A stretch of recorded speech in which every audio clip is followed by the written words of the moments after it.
Hello students, welcome to PVR study. कैसे हो आप सभी छात्रों? आज आपका एक बहुत ही इम्पॉर्टेंट सेशन होने वाला है। एक्सरसाइज 5.1 क्लास 10th की एनसीईआरटी मैथमेटिक्स होगी। आप लोग नज़रें गड़ा के रखेंगे, एक एक पॉइंट समझ में आएगा और बहुत आसानी से आएगा। पूरा एंड तक देखना। पहला क्वेश्चन आप सभी की बुक में है, अगर आपने एनसीईआरटी किताबें लिया है तो देखिए। क्वेश्चन कहता है निम्नलिखित स्थितियों में से किन स्थितियों में संबद्ध संख्याओं की सूची एपी है और क्यों है। एपी क्या है, कैसे समझते हैं, इनके खानदान क्या हैं, परदादा दादा के बारे में मैं पिछली क्लास में इंट्रोडक्शन पार्ट में सब बता चुका हूँ। नहीं देखे हो तो उसको ज़रूर देख लेना, एक बार सब क्लियर हो जाएगा। ठीक है, तो प्यारे बच्चों फर्स्ट क्वेश्चन कहता है इसका, देखो ये तो इनका स्ट्रक्चर है कि करना क्या है, ये इसका मुख्य क्वेश्चन है। प्रत्येक किलोमीटर के बाद का टैक्सी किराया, प्रत्येक किलोमीटर के बाद का टैक्सी किराया, जबकि प्रथम किलोमीटर के लिए किराया 15 रुपये है और प्रत्येक अतिरिक्त किलोमीटर के लिए किराया 8 रुपये है। यानी एक टैक्सी है जो कहीं जा रही है और वो कहाँ जा रही है, कितना दूर जाएगी, इसका कुछ अता पता नहीं है। लेकिन प्रथम किलोमीटर जब उस पर यात्री यात्रा करेगा तो उसे 15 रुपये खर्चा करना होगा, 1 किलोमीटर जाएगा। 1 किलोमीटर के बाद वो जितना भी और दूर जाएगा उसे 8 रुपये हर किलोमीटर का अतिरिक्त देना होगा। तो ये जो कंडीशन बन रही है, क्या ये समांतर श्रेणी बनेगी, अर्थमेटिक प्रोग्रेशन होगी या नहीं होगी, यही तुम्हें बताना है। तो चलिए सारी इनकी कहानी हम आपके सामने ला के रखते हैं। इनका सलूशन हम इधर खाली जगह में करेंगे। ठीक है, सलूशन स्टार्ट होता है यहाँ से। यहाँ पे लिखेंगे प्रथम किलोमीटर के लिए टैक्सी का किराया। लिखो प्रथम किलोमीटर का टैक्सी किराया। ठीक है, टैक्सी किराया ये मैं शार्ट में लिखूंगा। ठीक है, तो प्रथम किलोमीटर का टैक्सी किराया कितना है भैया, 15 रुपये है। ओके, अब यहाँ पे लिखोगे आप सेकेंड किलोमीटर का टैक्सी किराया। देखिए सेकेंड किलोमीटर का टैक्सी किराया जो होगा 15 रुपये तो मूल है ही पहले से, उसमें 8 रुपये एक्स्ट्रा लगेगा। तो यानी 15 + 8 बराबर 23 रुपये, यानी द्वितीय किलोमीटर का टैक्सी किराया 23 रुपये होगा। इसी तरह से आपका थर्ड किलोमीटर का टैक्सी किराया, थर्ड किलोमीटर का क्या होगा, 23 तो पहले से है प्लस 8 रुपये इसमें जुड़ जाएगा, यानी ये हो जाएगा 31 रुपये। कितना हो जाएगा, 31 रुपये। इसी तरह से आगे बढ़ेंगे तो चौथे किलोमीटर का टैक्सी किराया। ठीक है, यानी हर किलोमीटर का 8 रुपये बढ़ता जा रहा है, जैसे महंगाई बढ़ रही है वर्तमान में। हाँ, एलपीजी पेट्रोल बढ़ रहा है वैसे ही। तो अगला क्या कितना हो जाएगा, 31 + 8 मतलब 39 रुपया। देखिए अगर ध्यान दीजिए तो एक सीरीज बन रही है, पहला 15, दूसरा 23, तीसरा 31, चौथा 39 बन रही है ना। अब नीचे आप लिखोगे अतः श्रेणी बराबर, अतः अब श्रेणी बराबर 15, 23, 31, 39 बन रहा है ना। अब क्या करोगे, इनको देखो सार्वंतर इनमें निकालो भाई। अभी पता नहीं एपी है कि नहीं है, इसमें 8 है, इसमें भी 8 है, इसमें भी 8 है, सब में 8 8 है ना। नीचे लिखो प्राप्त श्रेणी का सार्वंतर समान है, अतः यह समांतर श्रेणी होगी। लिख लीजिए प्राप्त श्रेणी का सार्वंतर अर्थात डी यानी कॉमन डिफरेंस इक्वल है, अतः यह समांतर श्रेणी होगी। इतना लिखना है, ये फर्स्ट वाला कंप्लीट हो गया। इसके सेकेंड पार्ट की तरफ हम लोग आगे बढ़ते हैं। देखिए आप लोग एनसीईआरटी किताबें लिए होंगे, बहुत अच्छा होगा, है ना, तो ज़्यादा बेहतर है। सेकंड क्वेश्चन मैं पढ़ देता हूँ, आप लोग सुन लीजिए। कह रहा कि किसी बेलन में उपयुक्त हवा की मात्रा, जबकि वायु निकलने वाला पंप प्रत्येक बार बेलन की हवा का 1/4 भाग बाहर निकाल देता है। ठीक है, चलो देखिए क्वेश्चन मैंने सामने आपके लिख दिया है, अब इसे आप लोग पढ़ सकते हो। कह रहा कि किसी बेलन में, बेलन का मतलब सिलेंडर में उपस्थित हवा की मात्रा जबकि हवा निकालने वाला पंप प्रत्येक बार बेलन की हवा का 1/4 भाग बाहर निकाल देता है। जैसे अभी आपने देखा था टैक्सी किराया वाला, वैसे ये भी है। उसमें टैक्सी किराया प्रत्येक किलोमीटर पर बढ़ रहा था, इसमें प्रत्येक बार टोटल हवा का 1/4 भाग बाहर निकल जाएगा। अब बेलन में हवा कितना है, वायु का प्रेशर कितना है, ये नहीं दिया है। हमें क्या दिया है, कह रहा है कि बेलन के अंदर जो उपस्थित हवा है उसकी मात्रा का 1/4 भाग वो पंप बाहर निकाल दे रहा है बस।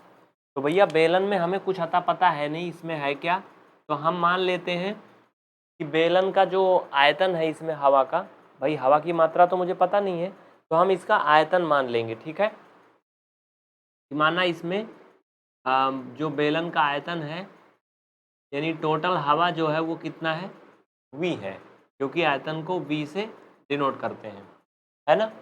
अब प्रश्नानुसार देखिए, जैसे जैसे ये कह रहा है वैसे वैसे हमें करना है। प्रश्नानुसार कह रहा है कि जो बेलन में हवा निकालने वाला पंप है जिसको मतलब प्रेस करते हैं, तो 1/4 भाग वो बाहर निकाल दे रहा है। तो भैया जो उसमें टोटल हवा है यानी v से वो क्या कर रहा है, v का 1/4 भाग बार बार वो क्या करता है, बाहर फेंक दे रहा है। तो इनको हल कर लो, कितना बचेगा पहली बार में, v माइनस ये v/4 आ जाएगा भैया। हाँ कब बाबू, यही हो जाएगा ना, घटा लो इसको, तो ये 3v/4 बचेगा। ये पहला स्टेप में 3v/4 बचेगा, चूँकि हमें एक सीरीज बनाना है ना। तो जैसे टैक्सी किराया में हमने निकाला था पहला किलोमीटर का, दूसरा, तीसरा, चौथा, 4-5 स्टेप निकाला था, तो वैसे ये पहली बार में तो इतनी हवा बची है, लेकिन अब जितनी हवा बची है इसका 1/4 भाग वो बेलन फिर से बाहर फेंक देगा, कितना, 1/4 भाग। तो ये तो पहली बार में हो गया। अब दूसरी बार में करेंगे, तो दूसरी बार में भाई ये आपका फर्स्ट स्टेप हो गया, कहीं भी लिख सकते हो कुछ भी, चाहे तो ये आपका पहला स्टेप हो गया। दूसरा स्टेप वैसे हल तो मुझे ऊपर ही करना पड़ेगा, इसको मैं मिटाऊंगा। अब ये याद रखना, पहला स्टेप में आपका 3v/4 आया है, इसको नोट कर लीजिए, मैं मिटाऊंगा इसे अब। ठीक है, तो अब दूसरा स्टेप में आ जाओ। ये जो 3v/4 हवा की मात्रा बच रही है, इसका भी 1/4 भाग वो पंप फिर से बाहर निकालेगा। तो कितनी हवा बचेगी, चलो दूसरे वाले स्टेप में देख लो, मैं इसको b मान लेता हूँ। तो 3v/4 से कितना निकलेगी हवा, कितना, जितनी उसमें है उसका 1/4। तो भैया टोटल हवा तो इतना है, तो इसमें से 3v/4 का 1/4 भाग, मैंने सही लिखा है ना, टोटल हवा की मात्रा ये थी, तो इसका 1/4 इसमें से घट जाएगा, कम हो जाएगी। तो चलो, तो ये आपका 3v/4 माइनस ये आपका कितना हो जाएगा भैया, 3v/16, क्यों, यही हो जाएगा ना। हाँ घटा लो इनको, इनका एलसीएम 16 आ जाएगा, 4 से भाग करोगे ये 12v माइनस 3 भी आएगा, फाइनल में 9v/16, यानी इतनी हवा बच रही है दूसरे स्टेप में। पहले स्टेप में टोटल हवा v थी, दूसरे में उसका 1/4 निकलने के बाद 3v/4 बची थी, तीसरे स्टेप में हवा की मात्रा कितना बचेगी, अब ये जो बची है तुम्हें दिख रही है। इसको एक स्टेप और आगे कर लो, करें कि ना करें, वैसे 3 मिल गया है, श्रेणी बन जानी चाहिए ना, जाने दो। अब श्रेणी लिखो क्या बनी, अतः श्रेणी v 3v/4 और 9v/16, इन तीनों में अगर आप सार्वधांतर निकाल के देखो तो कहीं भी बराबर नहीं आएगा। चलो निकाल के दिखा देता हूँ, ठीक है, इसको लिखते चलिए, मैं सार्वधांतर भी निकाल रहा हूँ, जल्दी करिए, स्क्रीनशॉट ले लिया करिए अगर आप नहीं लिख पाते इतना जल्दी, तब वीडियो को रोक करके, वीडियो को पुश करके स्क्रीनशॉट लीजिए, ठीक है। चलिए अब क्या करना है भैया साहब, सार्वधांतर निकालना है ना, ठीक है। सार्वधांतर डी कैसे निकालते हैं, a2 - a, मतलब दूसरा पद से पहला पद को घटाना है। तो दूसरा पद इसमें क्या है हमारे पास 3b/4 है, इसमें से पहला पद b को घटाएंगे, सब्ट्रैक्ट करना हम सबको आता है, इनका तिरछा गुणा करो।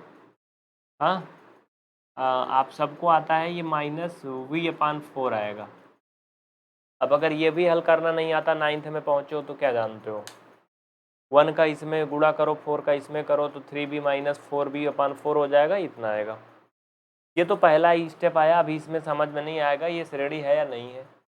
इसके लिए एक सार्वधातर तो कम से कम और निकालना पड़ेगा, तो भाई एक और निकालो। तो a2 - 1 किया था, हम इसको a3 - a2 कर लेते हैं, यानी तीसरा वाला पद से दूसरा वाला पद घटाएंगे।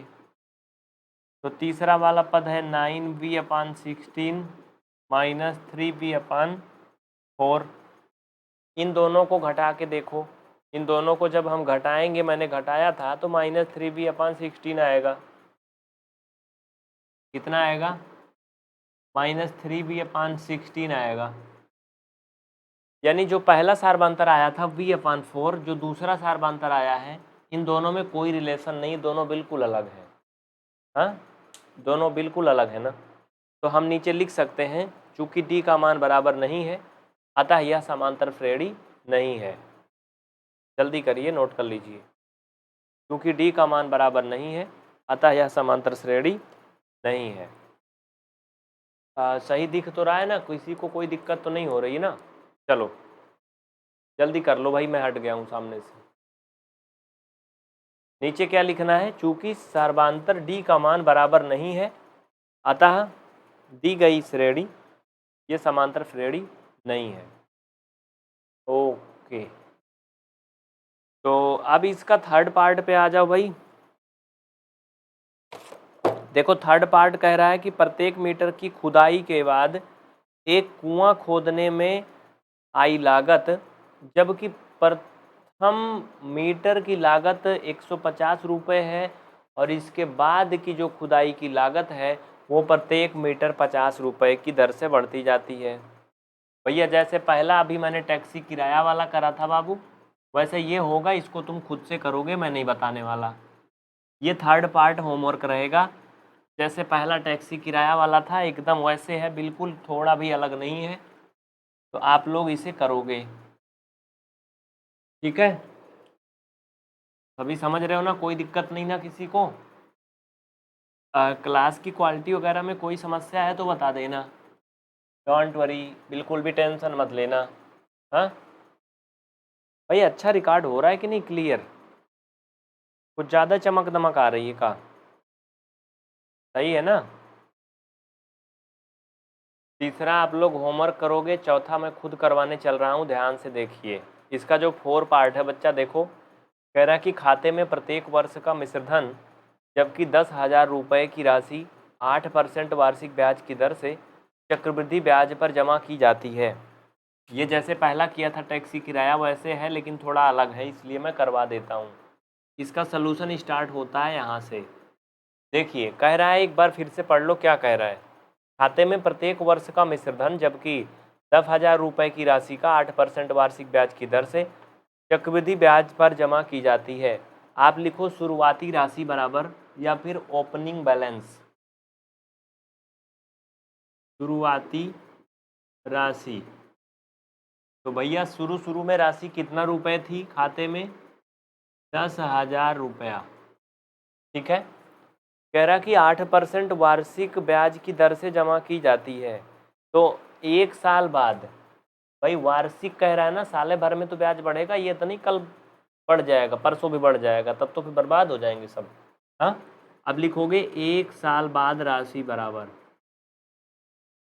एक साल बाद राशि बराबर, ये 10,000 है प्लस इस 10,000 का 8%, का मतलब गुणा, इसलिए मैं गुणा लगा दे रहा हूँ, ठीक है। इसका 8% निकाल लो। तो चच्चा तुम लोग पढ़े लिखे हो, 10,000 का 8% कर सकते हो, 800 रुपये आएगा, कर लेना। इतना पढ़े लिखे हो, मैथमेटिक्स पढ़ाया हूँ, तो फाइनल में ये 10,800 रुपया हो जाएगा एक साल बाद, ठीक है। अब 2 साल बाद राशि कितना होगी? 1 साल बाद राशि तो 10,800 रुपये हो जाएगी। 2 साल बाद इस टोटल राशि का 8% होगा बच्चा, यानी 10,000 का तो 8% होगा ही, प्लस जो ब्याजिया लग रही है 800 रुपये ना, इसका भी 8% होगा। मतलब कितना होगा जानते हो? 864 रुपये। यानी 800 ब्याज तो 10,000 का जुड़ेगी ही, जैसे यहाँ जुड़ी है, लेकिन 800 रुपये का 8% भी 64 रुपये होगा। ठीक है, तो अगले साल वाला लिखो। ऐसे बनेगा, कुछ ऐसे बनेगा बच्चा। 10,000, हाँ ये 10,000 है ना, का आगे लिखो 10,000 का, या फिर ऐसे लिख दो 10,800 प्लस, ऐसे लिखो ज़्यादा अच्छा रहेगा क्योंकि इसी में जुड़ेगा। लिखो 10,800 प्लस 10,800 का 8%, ये इसका हकीकत है, सच्चाई है।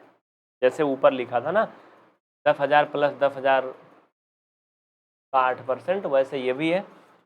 तो भैया हो 10,800 ऐसे रहेगा, इसका निकालोगे जब 10,800 का 8% तो 864 रुपया होगा। इस तरह से इनको जोड़ोगे 11,664 रुपया होगा। क्यों, सही जुड़ रहा है ना? अरे भैया 200 रुपये में और ले आओ तो ये 11,000 होएगा, 664 रुपये हो गया। इसको इतना स्क्रीनशॉट ले लीजिए या लिख लीजिए, क्योंकि मैं इसको मिटा करके फाइनल में लिखूंगा। ठीक है, सारणी बनाना है बस, अब हो गया। अगली लाइन में इनकी सारणी बनाओगे। पहला पद ये 10,000 है, दूसरा पद 10,800 है, तीसरा पद है 11,664। चलिए हो गया। अब लिखिए अतः सारणी बराबर, लिखिए जल्दी जल्दी। अतः सारणी बराबर, बहुत ही दिल से और दिमाग से पढ़ना है, ये पढ़ने वाली चीज़ है ना। कुछ बच्चे जो कमेंट किए जा रहे हैं, डंडा किए जा रहे हैं, मर कट जा रहे हैं कमेंट में, बेटा पढ़ लो। मैं कमेंट में तुम्हारा एक नाम नहीं बोलने वाला। नाम मैं देख रहा हूँ या नहीं देख रहा हूँ तुम जो भी समझ लो, आज मैं बोलूँगा नहीं, क्योंकि पढ़ने वाले सिर्फ पढ़ रहे हैं। अतः सारणी बराबर, पहला क्या था 10,000, फिर 10,800 आया, फिर 11,664 आया, ऐसे आया ना। जरा एक मिनट सोचो, क्या ये समांतर श्रेणी है? इनका सार्वधातर निकालो, इन दोनों को घटाओ आपस में, 800 आएगा, इनको घटा लो, इसमें भी 800 आएगा, बराबर आ रहा है ना। यानी क्या है, ये समांतर श्रेणी है। यहाँ पे लिखो अतः सार्वधातर बराबर, घटा लो, लिख लो, जब आ ही रहा है तो घटा लो। हाँ 800 आया, नीचे लिखो,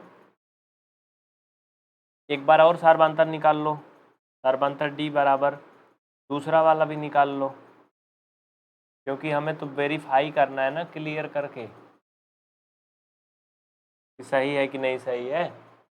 दोनों स्थिति में बराबर आ रहा है। नीचे लिखो चूंकि